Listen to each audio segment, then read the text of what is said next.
When a baby dies at birth or shortly after, parents often desperately need answers. They want to know why. But an investigation by Channel 4 News has found that some bereaved relatives are being denied inquests into their baby's death, either because some hospitals are not reporting it when it happens, or some coroners are not investigating when they would be expected to. There's even concern that some hospitals are claiming a baby is stillborn because that avoids the need for an inquest entirely. Our health and social care correspondent Victoria McDonald has this exclusive report. Kaleem Miller is a happy, healthy toddler, a bundle of energy. But Kaleem was born a twin. He survived, his sister Kalia did not. A post-mortem found that a tube to help Kalia feed had been placed incorrectly and fluid was leaking into her heart.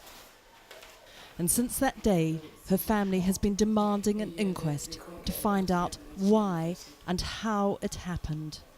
She was my only daughter. I could never get her back, so the most I can do is at least try and fight for her. Can't buy her pretty dresses or do her hair, so that's what I got to do. Try and fight for her name that way and try and save other babies.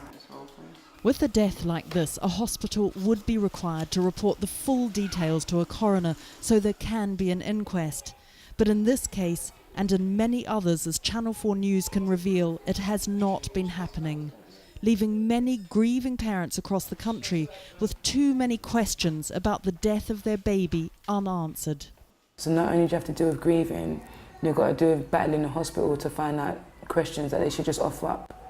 The family had asked for help from solicitor Sarah Harman, and she says she'd already begun to notice a troubling pattern emerging. I'm finding more and more times that I'm instructed by a bereaved family.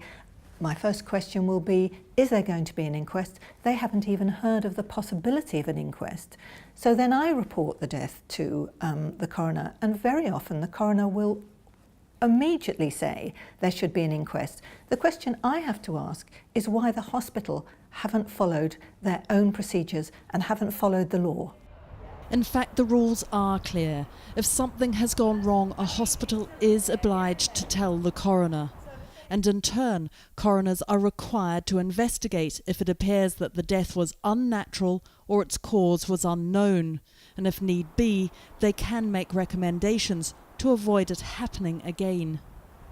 There is one very important exemption, however. A coroner does not have to investigate stillbirths. And there are now concerns that hospitals are mislabelling baby deaths precisely in order to prevent an inquest.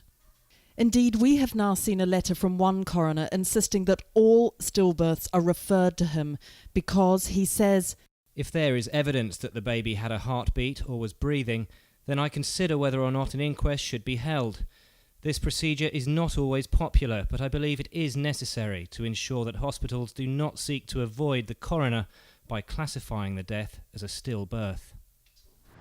Not all coroners, it would seem, are quite so diligent though, because research by Channel 4 News has found that bereaved parents are being let down by the very system that is meant to provide them with answers. It's not only that hospitals are not always reporting deaths when they should, it's also that coroners are not always investigating cases when they would be expected to.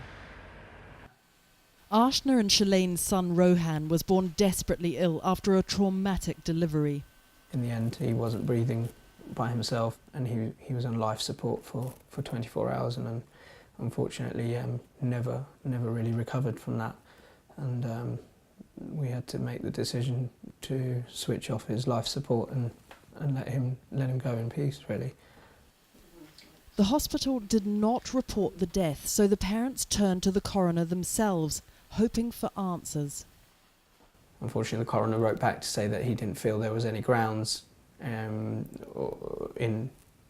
pursuing an inquest, and it was thrown out. Medical notes highlight a catalogue of missed opportunities before the birth and during the delivery. Yet despite this, the coroner said no to an inquest.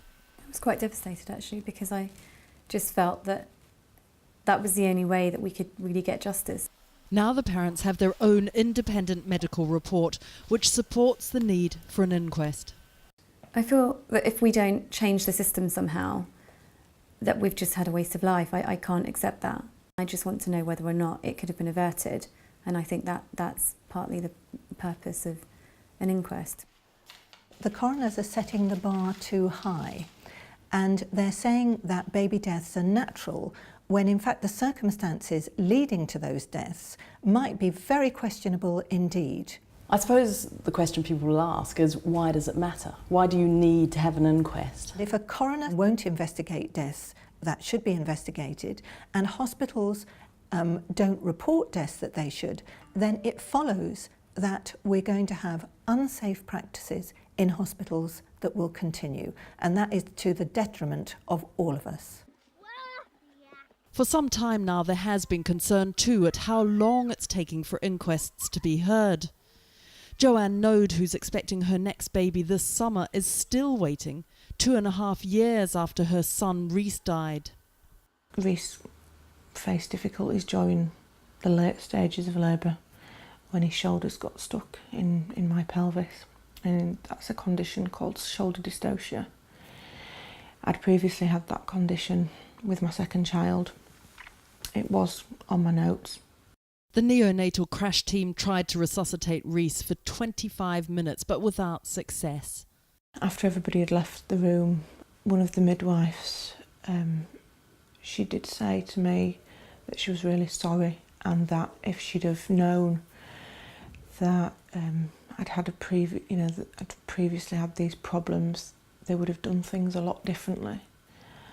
And I just remember saying to her, well, you should have known, it was on my notes.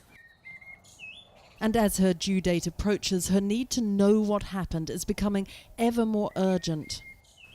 Becoming pregnant has made me really think, enough's enough. It's been 2.5 years now, and I feel very, very anxious about getting this dealt with. Hours after we contacted the coroner about Joanne's case, she received an abject apology and has now been given a date for Rhys's inquest. Earlier this year, the government asked for inquests to be speeded up, and that has begun to happen. But following the other issues we've raised in this report, the Justice Minister is to meet with health officials and the Chief Coroner, and has offered to meet the bereaved parents. And some 2 years after Chanel's daughter died, the inquest into Carlia's death finally took place today. The coroner said the baby had died due to the incorrect insertion of the line to help her feed and the failure by senior doctors to review it. Barts Health NHS Trust said it was extremely sorry for the distress caused, and in a statement added, the clinicians involved in Carlia's care were in early contact with the coroner and have cooperated at every stage with ongoing inquest proceedings. They added that following an internal investigation, they've made changes and improved staff training.